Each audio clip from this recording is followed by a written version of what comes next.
হঠাৎই চোটে পড়লেন ক্রিশ্চিয়ানো রোনালদো। শুধু তাই নয়, আল নাসর তারকার হ্যামস্ট্রিং চোট প্রত্যাশার চেয়ে গুরুতর বলে জানিয়েছেন দলের কোচ হোর্হে হেসুস।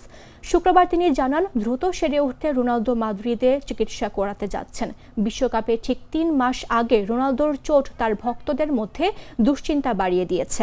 গত সপ্তাহান্তে আল ফাইফার বিপক্ষে ৩-১ গোলে জয়ী ম্যাচে রোনালদো মাঠ ছেড়ে বেরিয়ে আসেন। সে সময় থেকেই তার হ্যামস্ট্রিং এ সমস্যা দেখা দেয়।